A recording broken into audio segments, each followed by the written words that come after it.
تو کمرے کا دروازہ بند کرتے ہی میری نظر ایک ایسی چیز پر پڑی تھی جس نے میرے حواس اڑا کر رکھ دیے تھے۔ ویسے تو بظاہر وہ 12 سال کا بچہ ہی لگتا تھا، مگر اماں والی بات صحیح تھی کہ جو کچھ وہ فی الحال کر رہا تھا وہ ایک بڑا اور ایک سمجھدار آدمی ہی کر سکتا ہے۔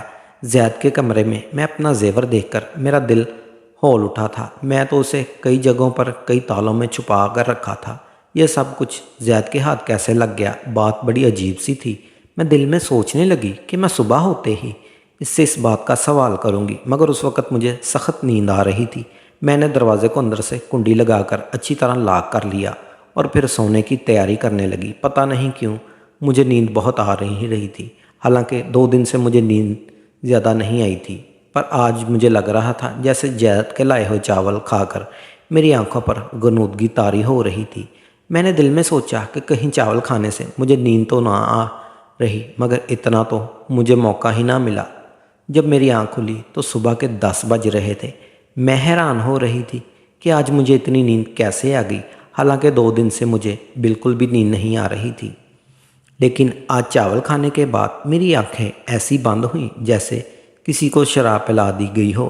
میں حیران ہو رہی تھی، ایسا ہونا تو نہیں چاہیے تھا۔ دل میں بار بار ایک ہی خیال آ رہا تھا، کہیں زید کے لائے ہوئے چاولوں کو کھا کر میں بے ہوش تو نہیں ہو گئی تھی۔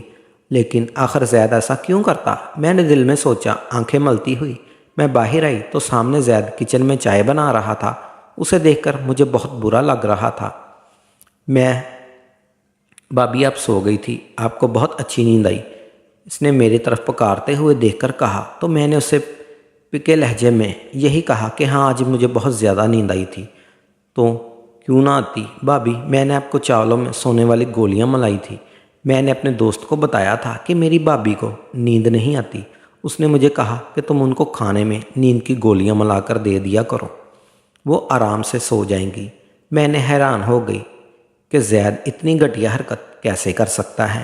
زید تم ایسے سوچ بھی کیسے سکتے ہو؟ تم اپنی بھابی کو بے ہوش کرنا چاہتے تھے؟ نہیں بھابی، میں آپ کو اچھی نیند دینا چاہتا تھا۔ دیکھیں اب آپ اچھی خاصی تر و تازہ لگ رہی ہیں، یہ لے چائے پیئے۔ اس نے چائے میرے سامنے رکھی تو میں شک میں پڑ گئی۔ تم نے اس میں بھی تو کچھ ملایا تو نہیں؟ اللہ کی قسم نہیں بھابی، وہ تو میں آپ کی نیند کے لیے، آپ کے سکون کے لیے گولیاں ملائی تھی۔ کہتی ہیں تو یہ چائے میں آپ کے سامنے خود پی لیتا ہوں، بلکہ ہم آدھی پی لیتے ہیں۔ اس نے اس پیالی سے ایک گھونٹ بھرتے ہوئے مجھے دکھایا تو میں یقین کر کے بیٹھی۔ میں نے کہا کہ ٹھیک ہے، مجھے معاف کر دو، میں تمہارے بارے میں شکی ہو جاتی ہوں۔ میں زید کا چہرہ دیکھتی تو اس کی معصومیت پر مجھے یقین آ جاتا تھا، کیونکہ واقعی میں اس کے چہرے پر بہت زیادہ معصومیت اور شرافت تھی۔ میں نے آج اسے کچھ نہیں کہا تھا، جاننا چاہتی تھی کہ وہ آگے خود سے کیا کہے گا، کیونکہ جو میں اس کے کمرے میں دیکھ آئی تھی اس کی تو کوئی معافی نہیں تھی۔ تھوڑی دیر بعد اس نے خود ہی منہ کھول لیا۔ بھابی، میں آپ کے زیور بیچنا چاہتا ہوں۔ میرا ایک بہت ہی جاننے والا مخلص اور ایماندار انکل ہے، وہ ہمارے زیور بیچ کر ہمیں بہت سے پیسے دے گا۔ ہم ان پیسوں سے گھر خرید لیں گے۔ اس کرائے کے گھر میں ہم کب تک رہیں گے؟ مالک مکان تو پرسوں کرایہ لینے آ جائے گا، ہمارے پاس تو پیسے ہی نہیں ہیں۔ زید کی بات سن کر میں حیران ہو گئی تھی۔ ابھی تک ایسا تو میں نے سوچا بھی نہیں تھا، پھر وہ کیسے سوچ سکتا تھا؟ بات بڑی عجیب تھی۔ میں نے کہا زید، تمہیں یہ خیال کیسے آیا کہ ہم ایک نیا گھر بنائیں؟ بھابی، میں نے آگے شادی بھی کرنی ہے، ہم نے ساری زندگی ایک ساتھ رہنا ہے، نیا گھر ہونا چاہیے ہمارے پاس، اور نہ کرائے کے گھروں میں تو انسان صرف ذلیل اور رسوا ہی ہوتا ہے۔ زید کی بات تو ٹھیک تھی، اس لیے میں نے اسے زیور والے معاملے پر کچھ نہیں کہا، لیکن مجھے ڈر تھا کہ وہ زیور بیچ کر ہمارے پاس اگر پیسے نہ آئیں تو کیا ہوگا۔ میں ایک بیوہ عورت تھی، میرا دیور 12 سال کا تھا، تو ایسے میں کوئی بھی ہمیں آرام سے بآسانی دھوکہ دے سکتا تھا۔ میں نے سوچا کہ اس بارے میں کسی سے مشورہ کر لوں یا اپنے مائکے والوں سے کہتی ہوں، وہ میری مدد ضرور کریں گے۔ زید تو ابھی چھوٹا بچہ تھا، جس کی اس بات پر مجھے ابھی تک غصہ تھا کہ اس نے میرے کمرے سے آخر اتنے تولے کا زیور نکالا کیسے، جبکہ تالے ٹوٹے بھی نہیں، جبکہ اس کے زیور کے بارے میں زید کو بتایا بھی نہیں تھا۔ مجھے اب زید کی باتوں پر غصہ بھی آ رہا تھا، لیکن وہ جو کرتا آخر میں اس کی ایسی وضاحت دیتا کہ میں مطمئن ہو جاتی۔ میں نے اپنے گھر والوں سے کہا کہ مجھے یہ زیور بیچ کر گھر لینا ہے۔ انہوں نے مجھے کہا کہ نہیں، گھر لینے کی کوئی ضرورت نہیں ہے، بیوہ ہو چکی ہو اب تمہیں گھر آنا ہوگا۔ مگر میں ان کے گھر نہیں جا سکتی تھی۔ میں جانتی تھی کہ میرے بھائی اپنی بیویوں کے غلام ہیں، وہ اپنی بیوہ بہن کو کبھی بھی سہارا نہیں دے پائیں گے۔ زندگی بھر انسان ان کے سہارے تو نہیں رہ سکتا۔ ابھی اچھا موقع تھا، میں اپنا زیور بیچ کر ایک گھر خرید سکتی تھی۔ میرے شوہر نے اپنی زندگی میں میرے لیے کافی سارا زیور بنایا تھا، مگر اپنے بھائیوں کی نیت دیکھ کر میں نے وہ زیور دینے کا ارادہ ترک کر دیا تھا۔ اب میں زید کے سہارے پر ہی چل پڑی تھی۔ میں نے کہا، زید تم جہاں چاہو زیور بیچ دو، میں اپنے مائکے والوں کو ان کے رویوں سے محسوس ہو گئی ہوں۔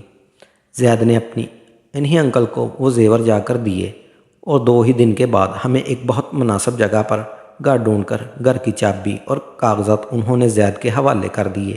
میں نے سارے عمل پر حیران رہ گئی کہ 2 دن میں اتنی جلدی یہ گھر ہمیں کیسے مل سکتا ہے، جبکہ لوگوں کو کافی سارا کام بھی کرنا پڑتا ہے۔ گھر کا انتقال، گھر کے کاغذات، بہت ساری ایسی چیزیں ہوتی ہیں جن پر انسان کو محنت کرنا پڑتی ہے، وقت لگتا ہے۔ مگر زید میں جب کاغذات لا کر میرے ہاتھ میں رکھے تو میں حیران رہ گئی تھی۔ وہ تھا تو 12 سال کا، مگر اس کی سوچ بڑوں والی تھی۔ پھر اس نے ایک عجیب سی بات کہی، کہنے لگا، بھابھی ہم سارا گھر صاف کر لیں گے تو آپ سے ضروری بات کرنی ہے۔ آج زید کی آنکھیں تو عجیب سی لگ رہی تھیں، اس کی نظروں میں کوئی عجیب سی بے چینی سی تھی، جسے دیکھ کر میں سمجھ نہیں پا رہی تھی کہ وہ مجھ سے کیا کہنا چاہتا ہے۔ اس وقت میں جلدی میں تھی۔ میں نے گھر میں سارا سامان بھر دیا۔ اب ہمیں آگے کی فکر تھی کہ ہمارا کھانا پینا اور راشن کہاں سے ہوگا، جبکہ میں نے تو کبھی زندگی میں باہر جا کر کوئی نوکری بھی نہیں کی تھی۔ پھر زید یہ کیوں کہہ رہا تھا کہ اسے مجھ سے کوئی ضروری بات کرنی ہے؟ پتہ نہیں اس نے مجھ سے کیا بات کرنی ہوگی۔ میرے ذہن میں بہت سارے سوال تھے، پر میں فی الحال چپ رہنا چاہتی تھی۔ شام کو میں نے سارا سامان اپنی اپنی جگہ پر رکھ دیا۔ ویسے بھی ہمارا سامان مختصر ہی تھا، ہمارے پاس زیادہ مال و دولت تو تھی نہیں جسے ہم لیے پھرتے۔ میں نے سارا کام کرنے کے بعد اچھا سا کھانا بنایا۔ میں زید کا انتظار کر رہی تھی، کیونکہ وہ اس گھر کا حصہ تھا اور میں نہیں چاہتی تھی کہ وہ باہر جا کر گندا مندہ کھانا کھائے۔ میں نے اس کے لیے کھانا بہت محنت سے بنایا تھا، بالکل ویسے ہی جیسے اپنے شوہر کی وفات سے پہلے بنایا کرتی تھی۔ اس کے ہر قسم کے لاڈ پیار اور نخرے اٹھاتی تھی۔ بہت سارا کھانا بنانے کے بعد میں نے ٹیبل پر رکھ دیا۔ زید کے آنے کا انتظار کرنے لگی، مگر آج وہ گھر نہیں آیا۔ مجھے عجیب سا لگ رہا تھا۔ اسے اس وقت گھر ہونا تھا جبکہ 10 بج رہے تھے رات کے۔ بھائی کی وفات سے پہلے تو وہ شام کو تقریباً 5 بجے گھر آ جاتا تھا۔ اس کے بعد کبھی گھر سے باہر نہیں نکلا۔ ہاں، ہم لوگ جب باہر آئس کریم کھانے جاتے تو وہ ہمارے ساتھ ضرور ہوتا تھا، لیکن اکیلا تو کبھی گھر سے نہیں گیا۔ مجھے ڈر لگ رہا تھا۔ میں اس کا انتظار کرنے لگی، یہاں تک کہ رات کے 12 بج گئے۔ اس نے دروازے پر دستک دی۔ میں نے غصے سے دروازہ کھولا، اس پر برس پڑی۔ کہاں رہ گئے تھے تم؟ زید تمہیں شرم نہیں آتی؟ میں تمہاری بیوہ بھابھی تمہارا انتظار کر رہی تھی۔ میں نے تمہارے لیے کھانا بنایا اور تم ہو کہ اب اپنے بھائی کے جاتے ہی آوارہ گردیاں کرنے پر مجبور ہو گئے ہو۔ آخر ایسی کون سی بات ہے جو تم گھر میں نہیں کر سکتے؟ باہر جانا پڑتا ہے، تمہیں دوستوں کو ادھر ہی بلا لیا کرو۔ بھابھی میں ایسا نہیں کر سکتا۔ اس نے نظریں اٹھا کر مجھے ایسے غصے سے دیکھا کہ میں ڈر گئی، مگر وہ تو ایک بچہ ہی تھا۔ میں نے دل میں سوچا، اسے ڈرا دھمکا تو سکتی ہوں۔ میں یہی خیال کر کے اس سے بات کر رہی تھی کہ وہ مجھ پر چلا اٹھا۔ بھابھی بس کر دیں، مجھے اب آپ کی کوئی بات نہیں سننی۔ جو آپ نے کھانا پکایا ہے وہ آپ خود کھا لیں۔ یہ کہہ کر وہ اپنے کمرے کی طرف چلا گیا۔ اس وقت وہ کسی 40 سالہ مرد جتنا غصہ کر رہا تھا۔ مجھے اس پر بہت افسوس ہو رہا تھا۔ بھی ہو رہا تھا۔ وہ غصے میں تھا، کوئی بات اس کے پیچھے ضرور ہوگی۔ میں نے یہی سوچ کر اس کے کمرے میں جا کر دستک دی۔ اس نے دروازہ کھولا، مجھے عجیب سی نظروں سے دیکھ کر بولا، ایک بات کہوں بھابھی، آپ مجھ سے شادی کر لیں ورنہ آپ کافر ہو جائیں گی۔ اس کی بات سن کر میری آنکھیں پھٹی کی پھٹی رہ گئی۔ تم ایسا سوچ بھی کیسے سکتے ہو کہ میں تم سے شادی کروں؟ کہاں گیا تمہارا وہ ماں والا راگ تم مجھے صبح شام ماں کہتے ہو، اب کیا ہو گیا؟ کس نے تمہارا دماغ خراب کر دیا؟ یہ بات، اتنی گھٹیا بات تم نے اپنے ذہن میں سوچی بھی کیسے اور پھر منہ سے کیسے نکالی؟ میں غصے سے آگ بگولا ہو گئی تھی۔ وہ بالکل اسی طرح بنا کسی شرمندگی کے میرے سامنے ہاتھ باندھے کھڑا، مجھے ٹکتی باندھی دیکھ کر مجھے اب اس کی نظروں سے ڈر لگنے لگا تھا۔ میں ایک دم بولتے بولتے چپ ہو گئی، وہیں سے واپس مڑی اور اپنے کمرے میں آ کر بیٹھ گئی۔ میں نے کمرے کا دروازہ اچھی طرح سے بند کر لیا تھا۔ میرا اول اور زور زور سے دھڑک رہا تھا۔ سوچ بھی نہیں سکتی تھی کہ زید ایسا نکلے گا اور اس قسم کی باتیں مجھ سے کرے گا۔ میں نے تو اسے ہمیشہ اپنے بچوں کی طرح سمجھا، اگرچہ ابھی میری اولاد پیدا نہیں ہوئی تھی، لیکن پھر بھی زید کے بارے میں میرے شوہر نے مجھے یہی کہا تھا کہ تم نے ہمیشہ اپنی اولاد کی طرح سمجھ کر پالنا، اس کو ماں نہیں، ابا نہیں، تو اب تم ہی سے اس کا سب کچھ ہو۔ زید کی ان باتوں سے مجھے بہت تکلیف ہوئی تھی۔ میں نے سوچا تھا کہ آج کے بعد زید سے کوئی بات نہیں کروں گی۔ قانوناً یہ گھر میرے نام تھا، میں اس گھر میں خود اکیلی بھی رہ سکتی ہوں۔ اگر کسی کو میرے ساتھ رہنا ہو تو میں اپنے مائکے سے کسی کو بلا لوں گی، پر زید نے دوبارہ ایسی حرکت کی تو میں اسے گھر سے ضرور نکال دوں گی۔ یہ گھر تو میرے شوہر کے پیسوں کا تھا اور میرے نام پر تھا، لیکن زید اس میں رہنے کا حق نہیں رکھتا اگر وہ اپنی بھابھی کو عزت نہیں دے سکتا جو اسے دینی چاہیے۔ مگر میری خاموشی اب غصے میں بدل چکی تھی۔ صبح اٹھتے ہی میں نے زید کے کمرے کا دروازہ زور زور سے پیٹنا شروع کر دیا۔ پھر مجھے احساس ہوا کہ اس کے کمرے کا دروازہ تو اندر سے بند نہیں تھا۔ میں نے جب باہر سے دروازہ کھولا تو آگے سے کمرہ خالی تھا، کمرے میں کچھ بھی نہیں تھا۔ زید کہاں گیا؟ میں دل میں سوچنے لگی۔ میرا دل غصے سے پاگل ہو رہا تھا۔ میں نے باہر والے دروازے پر نظر ڈالی تو دروازہ باہر سے بند تھا۔ اس کا مطلب زید مجھے گھر میں قید کر کے گیا ہے۔ میں نے دل میں سوچا، مجھے اس سے نفرت ہونے لگی۔ اتنا سا ہے، عمر بھی 12 سال، اور حرکتیں دیکھو۔ میں یہی سوچ کر اپنے مائکے جانے کا فیصلہ کر لیا، لیکن پھر یاد آیا میں تو عدت میں ہوں اور یوں بار بار گھر سے نکلنا اچھی بات نہیں۔ بس یہی سوچ کر میں بے بس ہو کر بیٹھ گئی تھی۔ شوہر کی وفات کو مہینہ ہو چکا تھا۔ اس ایک مہینے میں زید کتنا بدل گیا تھا۔ میں دل میں سوچنے لگی، یا اللہ، مجھے اولاد دے دیتا تو میں اس وقت زید کے سہارے نہ ہوتی، میں اپنی اولاد کے سہارے زندگی گزار لیتی۔ مگر اب میں اسے کیا کہوں؟ میرا تو اس سے کوئی رشتہ بھی نہیں۔ جس شخص کی وجہ سے رشتہ تھا وہ تو مٹی میں جا سویا۔ آج میں نے سوچ لیا تھا کہ زید آئے تو میں اس سے صاف صاف بات کروں گی۔ اب وہ اس گھر میں نہیں رہ سکتا۔ رات کے تقریباً 6 بھی بج چکے تھے، یعنی ابھی رات شروع نہیں ہوئی تھی کہ میرے گھر کے دروازے پر زور زور سے دستک ہونے لگی۔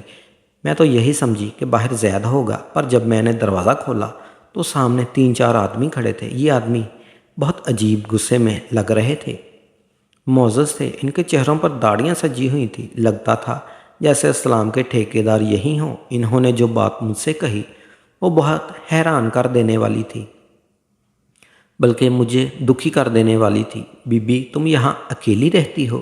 جی ہاں، میں اکیلی رہتی ہوں۔ جھوٹ بول رہی ہو، یہ اس کا دیور بھی اس کے ساتھ ہی رہتا ہے، ابھی بھی گھر میں ہوگا۔ یہ لوگ پتہ نہیں اس محلے کو کیا سمجھتے ہیں، محلے کو گندا کر رہے ہیں۔ میں تو کہتا ہوں کہ انہیں یہاں سے بے گھر کر دینا چاہیے۔ ایسے لوگوں کا اس محلے میں رہنا ٹھیک نہیں۔ دوسرا آدمی بولا، کیوں بھائی صاحب، ہم نے کیا کیا ہے؟ ارے بی بی، تم نے کیا کیا یہ تم ہم سے پوچھ رہی ہو؟ تم اپنے 12 سالہ دیور کے ساتھ اس گھر میں اکیلی رہتی ہو۔ تمہیں پتہ ہے کہ تمہارا شوہر مر گیا ہے، اب تم بیوہ ہو گئی ہو۔ یا اپنے ماں باپ کے گھر جاؤ، یا رہنا ہے تو شرافت سے رہو۔ یہاں ہماری بھی بہنیں، بیٹیاں اور مائیں ہیں۔ ایسے لوگوں کو ہم اپنے محلے میں برداشت نہیں کر سکتے۔ ان آدمیوں پر مجھے بہت غصہ آیا، مگر میں ان سے الجھنا نہیں چاہتی تھی۔ میں نے ان کے منہ پر ہی گھر کے دروازے بند کر دیا۔ آنکھوں سے آنسو بہنے لگے۔ زید پر مجھے سخت غصہ آ رہا تھا۔ یہ سب اسی کا کیا دھرا ہے۔ میں نے دل میں سوچا، اپنا سامان میں باندھنا شروع کر دیا، کیونکہ اب یہاں رہنا میرے لیے مشکل ہو چکا تھا۔